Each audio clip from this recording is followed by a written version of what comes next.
Olá, irmãos, graça e paz do Senhor Jesus. Estou muito feliz de estar com vocês, me conectando com vocês mais uma vez. E hoje, em um domingo especial, por ser um domingo de Páscoa, um domingo onde nós, como igreja, temos a oportunidade de celebrarmos a ressurreição de Jesus Cristo. E isso é muito importante para nós, irmãos, porque a ressurreição é uma evidência que Jesus está vivo e que Jesus venceu a morte. E além disso, nós temos três coisas maravilhosas que nós podemos destacar com a ressurreição de Jesus Cristo. A primeira é que, por causa da ressurreição, os nossos pecados foram perdoados. O segundo é que, por causa da ressurreição de Cristo, nós nos tornamos filhos de Deus. Isso é maravilhoso. E terceiro, por causa da ressurreição de Cristo, nós temos a esperança da vida eterna. Da mesma forma que Jesus disse que um dia ele iria ressuscitar, ele também disse que ele vai voltar para buscar a sua igreja. Isso deve manter o nosso coração feliz, alegre, motivado. Nós sabemos, irmãos, que vivemos dias difíceis hoje, com tantas notícias ruins, mas hoje nós temos um motivo para celebrar, e eu espero que a história da ressurreição de Jesus Cristo nesse domingo possa encher o seu coração de alegria. E hoje, neste momento, nós vamos ter essa nossa aula virtual da Escola Bíblica Dominical. E o tema da aula de hoje é a verdadeira Páscoa. E eu quero começar orando, pedindo para que Deus fale conosco. Amém? Vamos orar juntos? Senhor, obrigado por este momento que estamos na Tua presença. E queremos, Senhor Jesus, Te agradecer porque temos a Tua Palavra e temos a oportunidade de estudar a Tua Palavra junto com o corpo de Cristo. Muito obrigado, Deus, pelas facilidades que o Senhor tem colocado em nossas mãos com as ferramentas digitais, que nós possamos dar valor a isso. E nos abençoe, Deus, te pedimos nesta manhã, para que a Tua Palavra, Pai, possa ser poder de Deus sobre as nossas vidas. Que nós possamos não só absorver o entendimento dela, mas também praticar tudo o que aprendermos aqui. Obrigado mais uma vez, em nome de Jesus. Amém, amém. E graças a Deus. Irmãos, uma EBD especial, final domingo de Páscoa, celebrando a ressurreição de Jesus Cristo, porque o nosso Senhor Jesus Cristo está vivo. Entretanto, o que a gente percebe, irmãos, é que a Páscoa vem perdendo seu verdadeiro sentido na nossa sociedade e a consequência de um sincretismo religioso. E aí você pode me perguntar, o que é sincretismo religioso? Sincretismo religioso é a tentativa de trazer práticas populares para dentro da igreja com o objetivo de legitimá-la. E qual que é o problema disso? O problema é que esse tipo de coisa ele acaba removendo a pureza do cristianismo, segundo as Escrituras. Então hoje eu quero estudar com vocês o que é a Páscoa. O que é a Páscoa? Depois, qual é a conexão da Páscoa entre o Antigo e o Novo Testamento? E o terceiro, como isso se aplica às nossas vidas no dia de hoje? A palavra Páscoa, irmãos, ela vem de uma palavra hebraica chamada Pessá, que significa passar por cima. E a celebração da Páscoa para o povo judeu, para vocês terem uma ideia, era a festividade mais importante que eles tinham. Eles se vestiam como pessoas que iriam viajar, justamente para celebrar a libertação que eles receberam de Deus da terra do Egito, quando eles eram escravos. Durante essas festas, eles comiam 3 tipos de comida: o cordeiro assado, ervas amargas e o pão sem fermento. Mas para que a gente possa entender bem tudo o que aconteceu lá no Egito, vale a pena a gente recapitular a história do povo de Israel, que começou lá com Abraão, irmãos. Deus havia se agradado de Abraão, lá em Gênesis capítulo 12, e lhe fez uma promessa, que da sua descendência Deus faria uma grande nação. E o primeiro passo para Abraão era ele ter um filho. Deus abençoou poderosamente tanto Abraão como Sara, e eles tiveram um filho chamado Isaque, já na sua velhice. A gente pode ver essa história lá em Gênesis capítulo 21, versículo 7.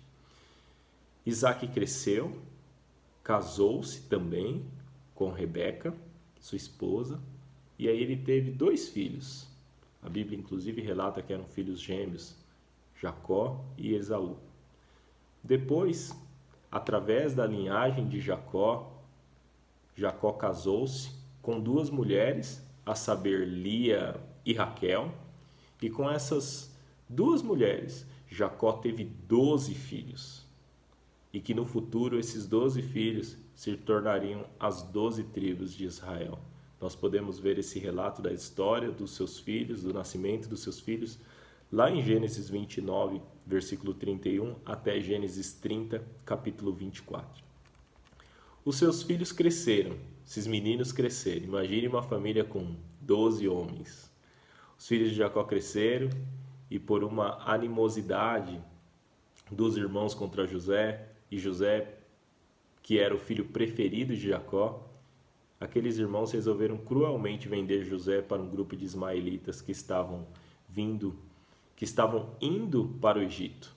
Então eles venderam o irmão e depois disso, aqueles filhos, então eles mentiram para o seu pai Jacó, dizendo que José havia morrido.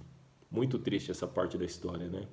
Porém, Deus fez algo extraordinário na vida de José. Apesar de chegar como escravo lá no Egito, depois de aproximadamente 12 anos, Deus fez com que José se tornasse o governador de toda a terra do Egito. E nos anos seguintes, anos se passaram e por causa de uma grande fome, ou de uma fome rigorosa que atingiu toda a população daquele país, e apenas o Egito tinha comida naquela ocasião, José acabou reencontrando a sua família e após perdoá-los, fez questão de trazer toda a sua família da terra onde eles estavam vivendo para que eles pudessem viver em segurança. E logicamente, por causa da falta de comida que estava tendo em toda aquela região, trouxe toda a sua família para viver com ele no Egito. E ali o povo de Israel, os descendentes de Jacó, né, que desceram para o Egito, eles eram em aproximadamente 70 pessoas. A gente pode ver esse relato lá em Gênesis, do capítulo 46, versículo 26 em diante. E o interessante é que, antes de morrer, lá no Egito, José trouxe uma palavra de encorajamento para os seus irmãos e parentes que estavam lá no Egito. A gente pode ver essa palavra, está lá em Gênesis capítulo 50, verso 24 a 26. Eu vou ler esse texto com vocês, para vocês acompanharem comigo.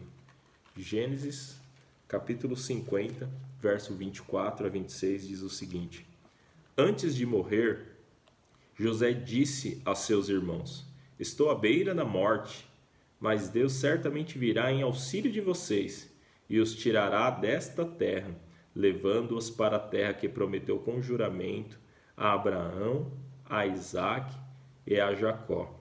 E José fez que os filhos de Israel lhes prestassem um juramento, dizendo-lhes: Quando Deus intervir em favor de vocês, levem os meus ossos daqui. José morreu com a idade de 110 anos e depois embalsamado foi colocado num sarcófago no Egito. Olha que interessante.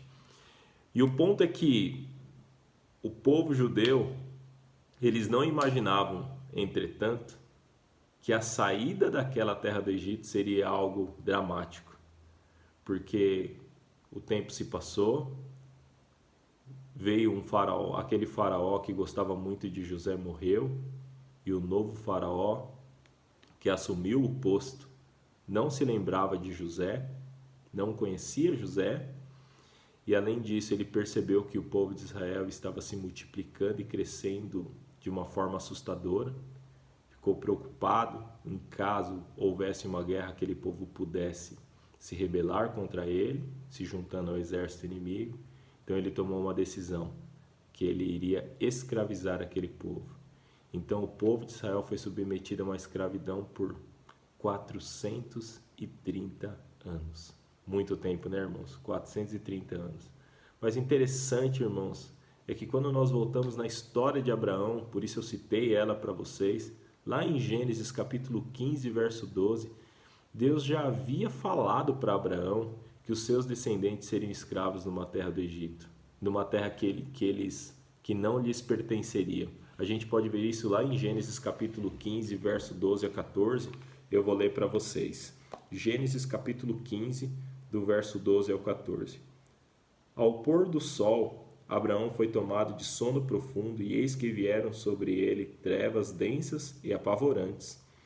Então o Senhor lhe disse: Saiba que os seus descendentes serão estrangeiros numa terra que não lhes pertencerá, onde também serão escravizados e oprimidos por 400 anos. Mas eu castigarei a nação a quem servirão como escravos, e depois de tudo sairão com muitos bens. Interessante, né?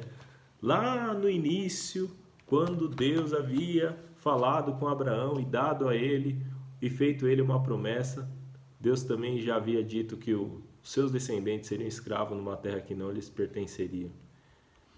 E sobre a escravidão, irmãos, esse período de escravidão, apesar de ter sido um período difícil para o povo de Israel, esse período não passou desapercebido para Deus. Deus sabia que isso ia acontecer. E é interessante que no relato de todo o processo da escravidão, nos primeiros capítulos de Êxodo, mostra que Deus viu o sofrimento do povo. E depois fala que Deus escolheu e preparou um líder para que pudesse liderar o povo na negociação, se podemos dizer assim, com o faraó, que foi Moisés, que foi cuidadosamente preparado por Deus para exercer essa posição de líder do povo de Israel naquele momento.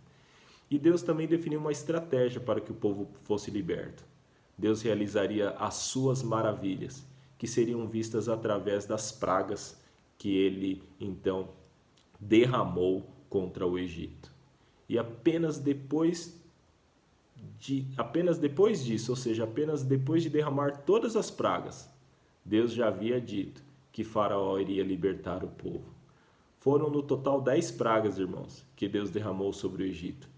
E agora eu gostaria de dar ênfase apenas na última praga, que foi a morte dos primogênitos, que nós podemos ver o relato dessa última praga, da morte dos primogênitos, lá em Gênesis, no capítulo 11, do verso 4 ao 7.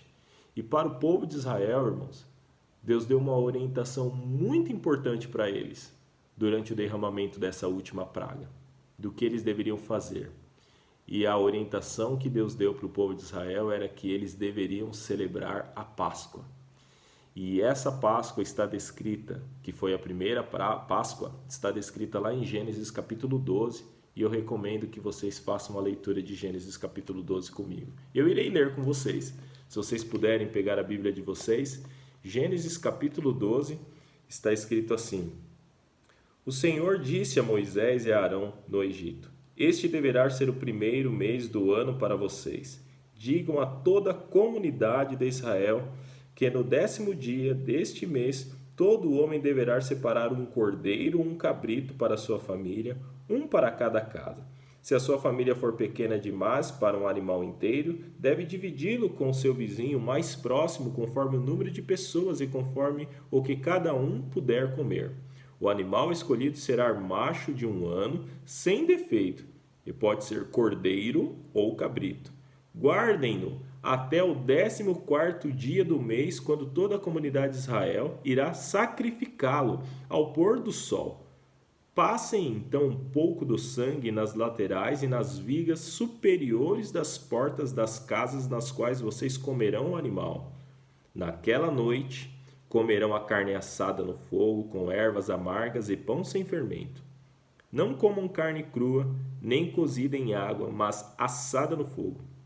Cabeça, pernas e vísceras. Não deixem sobrar nada até pela manhã. Caso isso aconteça, queimem o que restar. Ao comerem, estejam prontos para sair. Cinto no lugar, sandália nos pés, cajado na mão. Comam apressadamente, esta é a Páscoa do Senhor. Naquela mesma noite passarei pelo Egito e matarei todos os primogênitos, tanto dos homens como dos animais, e executarei juízo sobre todos os deuses do Egito. Eu sou o Senhor. O sangue será um sinal para identificar as casas em que vocês estiverem. Quando eu vir o sangue, passarei adiante ou passarei por cima, e a praga de destruição não atingirá vocês quando eu ferir o Egito. Glórias a Deus. E assim foi, irmãos. E olha o que o texto diz, que nós podemos chamar a atenção, no versículo 3, que todo homem deveria separar um cordeiro ou um cabrito, e ambos deveriam ser sem defeito. Depois de ter separado esse animal no 10º dia, então, no 14º dia, eles deveriam sacrificar este animal, que era um cordeiro ou um cabrito, e o sangue do animal sacrificado deveria ser passado nos batentes das portas das casas onde eles iriam fazer a refeição. E qual era a finalidade de passar o sangue? Nos batentes das portas das casas onde eles estavam fazendo a refeição? Que isso seria um sinal para que quando o anjo da morte visualizasse o sangue nos batentes da porta, ele passaria por cima da casa e tal praga não atingiria aquela família israelita. Desta forma, a vida dos primogênitos do povo de Israel seriam todas preservadas, ou seja, vidas preservadas. Os israelitas, irmãos, obedeceram todas as orientações que Deus havia dado através de Moisés.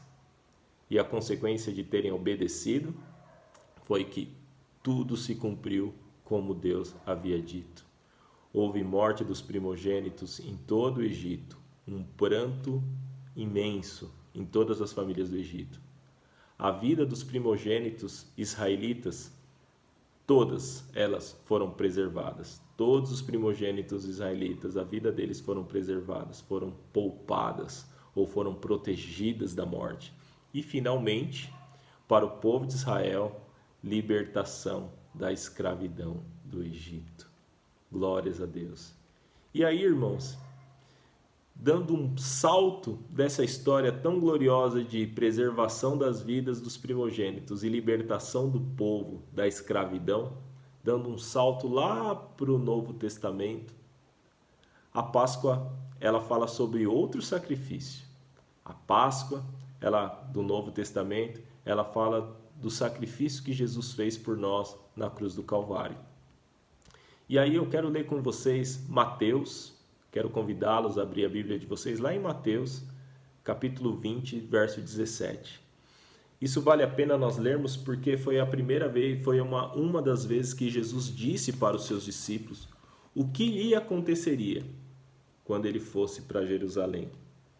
Mateus, capítulo 20, verso 17 diz assim: Enquanto estava subindo para Jerusalém, Jesus chamou em particular os 12 discípulos. Ele lhes disse: Estamos subindo para Jerusalém, e o Filho do Homem será entregue aos chefes dos sacerdotes e aos mestres da lei. Eles os condenarão à morte e os entregarão aos gentios, para que zombem dele, o açoitem e o crucifiquem. No terceiro dia, ele ressuscitará. Olha que interessante. Então Jesus, junto aos seus discípulos, chamou eles em particular e disse para eles antecipadamente o que aconteceria com ele. Que ele iria ser preso, que ele iria sofrer e depois ele iria morrer. Mas que depois da morte, ou seja, a história não acabaria naquele funeral. Que ele iria ressuscitar ao terceiro dia. E depois, indo um pouco mais adiante, em Mateus 26, lá encontramos o relato da última ceia que Jesus teve com seus discípulos. Está em Mateus, capítulo 26, do verso 26 a 28. E eu também quero ler com você esse versículo. Mateus, capítulo 26, do verso 26 ao 28. Diz o seguinte, Mateus 26, do versículo 26 ao 28. Enquanto comiam, Jesus tomou o pão, deu graças, partiu e deu aos seus discípulos, dizendo: Tomem e comem, isto é o meu corpo. Em seguida tomou o cálice, deu graças e ofereceu aos discípulos, dizendo: Bebam dele todos vocês, isto é o meu sangue da aliança que é derramado em favor de muitos para perdão de pecados. Olha que interessante, Jesus deixa bem claro que ele fala que é o sangue da aliança e que seria derramado em favor de muitos, e o objetivo disso é para que houvesse perdão de pecados. Perdão de pecados. E interessante que naquele jantar pascual, junto com os seus discípulos, eles tiveram na refeição esses dois alimentos, né? Tanto o pão como o vinho. E aí Jesus tratou de explicar o que cada um daqueles elementos simbolizava para os seus discípulos, e deixando claro e evidenciando a importância da sua morte. E a gente dá um destaque justamente quando ele fala, após citar o vinho, né, que ele fala que o vinho simbolizava o seu sangue para perdão de pecados de muitos. E depois, um pouco mais para frente, então, chega a Páscoa. Acontece exatamente como Jesus havia dito, que foi preso, que foi açoitado, e então ele foi condenado à morte, morte de cruz, e ali ele morreu. A gente pode ver isso, e eu queria citar, ler com vocês João, capítulo 19, versículo 28. Olha lá, João, capítulo 19, verso 28 a 30, que fala sobre a morte de Jesus. Diz o seguinte, João, capítulo 19, versículo 28 em diante. Mais tarde, sabendo então que tudo estava concluído, para que a Escritura se cumprisse, Jesus disse, tenho sede. Estava ali uma vasilha cheia de vinagre, então embebedaram uma esponja nela, colocaram a esponja na ponta de um caniço de esopo e a ergueram até os lábios de Jesus. Tendo-o provado, Jesus disse, está consumado. Com isso, curvou a cabeça e entregou o seu espírito. E aí, irmãos, depois de lermos a Páscoa no Antigo Testamento, a Páscoa acerca de Jesus no Novo Testamento, qual é a conexão que podemos fazer dessa grande libertação que aconteceu lá no Egito com a Páscoa de Jesus no Novo Testamento, com a morte de Jesus no Novo Testamento?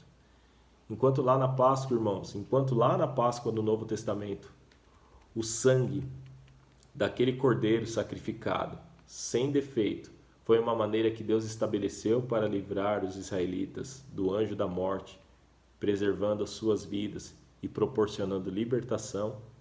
No Novo Testamento, Deus enviou Jesus Cristo, seu único Filho, que mesmo sem cometer pecado algum, lembra do cordeiro sem defeito? Jesus Cristo sem pecado, ele enviou esse seu Filho Jesus Cristo para que ele pudesse morrer numa cruz em nosso lugar, por causa dos nossos pecados. E pelo sangue derramado na cruz, irmãos, nós recebemos perdão dos nossos pecados, recebemos a salvação da condenação eterna e também ganhamos uma nova vida, uma vida de Deus em nós. Vale lembrar, irmãos, que por causa da nossa desobediência e por causa dos nossos pecados, todos nós fomos condenados à morte eterna. E isso era o que cada um de nós merecia, a morte eterna. Porque nós seríamos e ainda somos incapazes de pagar essa dívida e obter a salvação pelos nossos próprios esforços. Por isso que nós dependíamos completamente de um cordeiro sem defeito, ou seja, de Jesus vindo a este mundo e sem cometer pecado, para pagar a nossa dívida e nos livrar da condenação eterna. Por isso que João Batista disse, lá em João, capítulo 1, verso 29, quando ele viu Jesus, ele disse, eis o Cordeiro de Deus, que tira o pecado do mundo. Ou seja, eis o Cordeiro de Deus que pega o pecado do mundo e leva ele para bem longe, para bem longe. E por causa do ato de Jesus em nosso favor, irmãos, por causa desse ato maravilhoso de Jesus em nosso favor, de viver uma vida exemplar, sem cometer pecado, morrer na cruz do Calvário e ressuscitar ao terceiro dia, que nós não precisamos mais fazer sacrifício. Jesus já fez, Jesus já pagou a dívida por nós. Jesus já pagou a dívida por nós. Nós que éramos condenados, tínhamos uma condição de condenados e de culpados diante de Deus, Jesus foi lá e pagou a nossa dívida, morreu em nosso lugar. E é por isso, irmãos, que nós falamos que Jesus é a nossa verdadeira Páscoa. Jesus é a minha verdadeira Páscoa, Jesus é a nossa verdadeira Páscoa. E o que precisamos fazer, irmãos? O que nós podemos fazer? O que nós precisamos fazer com uma mensagem tão poderosa como essa? Primeira coisa é ficar muito feliz. Nós precisamos nos alegrar nesse domingo de Páscoa, por tudo que Jesus fez por nós. Nós, condenados por toda a eternidade a ficarmos longe de Deus para sempre, Jesus foi lá e pagou a nossa dívida. E por causa do ato de Jesus nós temos perdão dos pecados. Isso é maravilhoso, isso é tremendo, isso é um presente gigantesco que nós ganhamos. Por causa desse ato de Jesus, sermos chamados filhos de Deus, antes criaturas condenadas à morte, e agora, além de ter os pecados perdoados, podemos ser chamados filhos de Deus. E depois a esperança de vida eterna. A nossa esperança, não tínhamos esperança, porque como consequência dos nossos atos era o inferno, era o pecado, estarmos longe de Deus para sempre, longe da presença de Deus que é santo e nós pecadores. E hoje nós vivemos a esperança de um dia morar com o Senhor no céu. Isso é um presente gigantesco, irmãos. Por isso que com toda essa verdade que nós recebemos pelas Escrituras do verdadeiro sentido da Páscoa, que Jesus é a nossa Páscoa, nós precisamos crer em Jesus. Crer em Jesus, Jesus como Senhor. Crer na vida de Jesus, na vida exemplar de Jesus, que Jesus teve sem pecado. Crer na morte de Jesus, que Jesus morreu em nosso lugar. Jesus sofreu em nosso lugar e morreu em nosso lugar. E crer que Jesus ressuscitou. Como diz em Atos capítulo 2, verso 24, diz que as algemas, que as ânsias, que os grilhões da morte, que são as algemas da morte, não foram capazes de detê-lo. Isso é tremendo, irmãos. Segundo, aceitá-lo sempre como Senhor, deixar com que Jesus seja o Senhor da nossa vida. Jesus, seja o Senhor da minha vida hoje e amanhã também, e depois também, que todos os dias nós possamos permitir que esse Jesus tremendo possa ser Senhor das nossas vidas. É maravilhoso a gente olhar, né, que de considerados culpados e pecadores, sermos considerados justos diante de Deus. E de sermos condenados por toda a eternidade, do status de condenados, nos tornarmos filhos de Deus e passar a ter uma comunhão com o Senhor. Irmãos, por isso que Jesus é a nossa verdadeira Páscoa. Eu espero que essa notícia possa encher o seu coração de alegria. Diante de tantas lutas, dificuldades, de tantas notícias enganadoras e mentirosas e desanimadoras que nós estamos enfrentando nos dias de hoje, que você possa viver o dia de hoje, esse domingo, com muita alegria, celebrando o que Jesus fez por mim e por você. E além disso, eu quero encorajar você para que você compartilhe com outras pessoas essa mensagem de Páscoa. Que nós possamos compartilhar a verdadeira história da Páscoa. Jesus ressuscitou, Jesus está vivo e Jesus quer ser o Senhor da sua vida e quer te dar uma nova razão de viver, quer te dar uma nova perspectiva de vida. É um presente maravilhoso que nós podemos abençoar outras pessoas. Que você possa celebrar de uma maneira super especial e feliz esse domingo de Páscoa. Eu quero orar por você, abençoar a sua vida, para que você possa se manter firme nesse Jesus, que viveu de forma exemplar, morreu na cruz em nosso lugar e ressuscitou ao terceiro dia. E Ele vai voltar para nos buscar. Amém? Vamos orar? Senhor, obrigado por tudo que o Senhor fez por nós.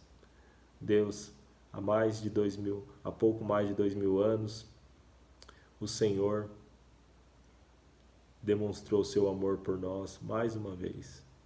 Depois de ter vivido de uma forma exemplar, o Senhor foi preso, maltratado, sofreu e morreu na cruz para que os nossos pecados pudessem ser perdoados. E o Senhor ressuscitou como havia dito. Nós te agradecemos, Jesus, porque Tu és a nossa verdadeira Páscoa. E nós queremos, Deus, valorizar isso. E te agradecemos de todo o coração, Pai, pelo que o Senhor fez por nós. E esse ato de amor que o Senhor teve por nós é um motivo mais do que suficiente para que a gente continue servindo, adorando e exaltando o nome do Senhor. Que essa notícia possa encher os nossos corações de alegria neste domingo e que nós possamos passar um dia celebrando o que o Senhor fez por cada um de nós. A Ti toda a honra e toda a glória e todo o louvor, Jesus. Tu és a nossa verdadeira Páscoa e obrigado pelo seu ato de amor por nós. Em nome de Jesus. Amém, amém e graças a Deus. Glória a Deus, irmãos. Jesus Cristo, o Senhor, Ele está vivo e Ele é a nossa verdadeira Páscoa. Amém. Deus os abençoe poderosamente neste domingo, em nome de Jesus. Amém.